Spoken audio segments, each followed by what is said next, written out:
My best guess here is that from what you've told me about the childhood and your experience in Iraq, is that loud sounds makes you want to run. The last time we were here, I did a little havening on the visual of your father dragging your mom across the floor. But at the same time, so we did a visual on that. But this time what I want you to focus on when you close your eyes is only one thing and one thing only. I want you to try to recall the sound that she made while she was being pulled across the floor. Okay. That screaming, horrific, terrifying, anger-ridden sound as you recall it now in your memory. Okay. So close your eyes. Good. And I just want you to just try to hear it. You don't even have to visualize the one. If you need to, that's fine. But I just want you to visualize that sound in your ear. That screeching. It just goes, all you want to do is stop and run, and you don't want to hear it anymore. And then give me a number 0 to 10. How just that memory of that sound. 9 or 10.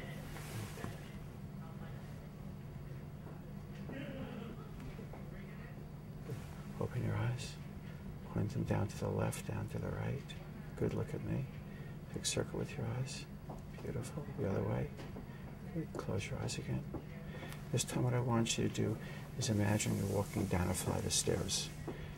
Each step you take, about 1 a second, causes you to relax even more.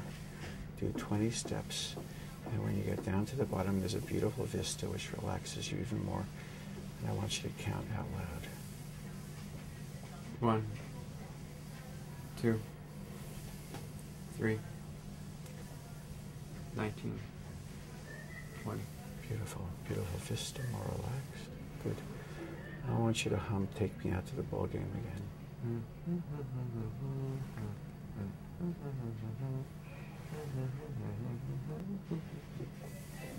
Good. Open your eyes. Look at me.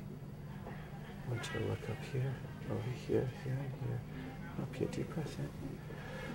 Good, let it go. Drop your shoulders. Good, just relax everything. Look at the back of your eyelids. I don't want you to think about anything other than my voice. Look at the back of your eyelids. You're about at 9, 10-ish before.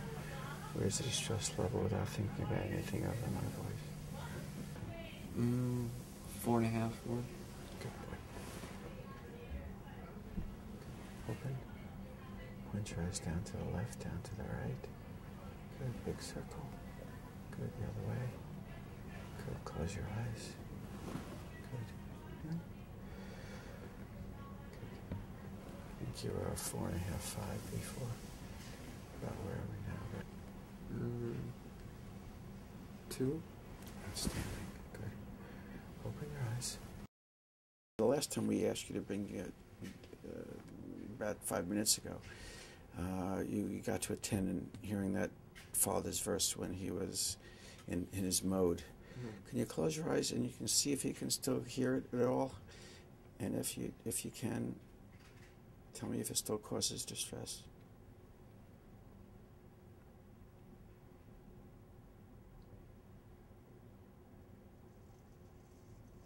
I can't recall it at this moment, but okay. You can think about it, but you can't recall the sound. Right, yeah. That's all I need to know.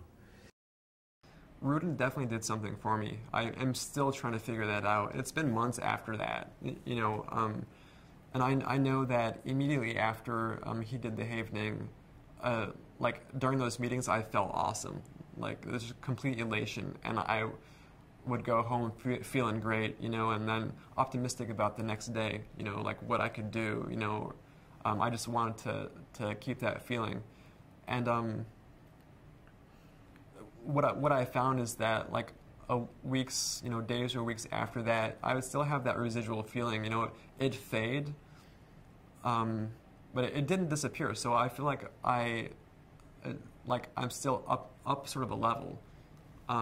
So on one side, you know, that's one of the major and immediate benefits of the havening. The second thing that it did for me, though, and probably the most important, is that slowly, like, my anxiety is unwinding. You know, It's like I still recognize that what happened to me was traumatic, but I don't feel that same edge that I felt, like when I ride the subway, I still notice a loud noise, and I think in my head, that's loud, but I don't turn to face it, I don't get angry about it, it's just like, For the first time since I've been in Brooklyn, I'm actually starting to enjoy and live my life. Like this sounds so funny, but I can go to a convenience store, I can go and do my own food shopping, or if I want to get a slice of pizza, while I'm walking down the street, I can do that. I can make friends, and I can actually meet them for things, like, yeah, like if you would have spoken to me 6 months ago, I would have still been going from my work to my room, but now, like, I'm having a hard time juggling my social activities because, I have friends, I can actually go to their houses and hang out with them and have a fun time doing things that I wouldn't ordinarily do. It's awesome.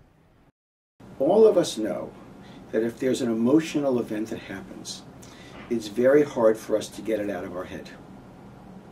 And that's because there's a part of the brain which is called working memory, which is highly influenced by our emotional state.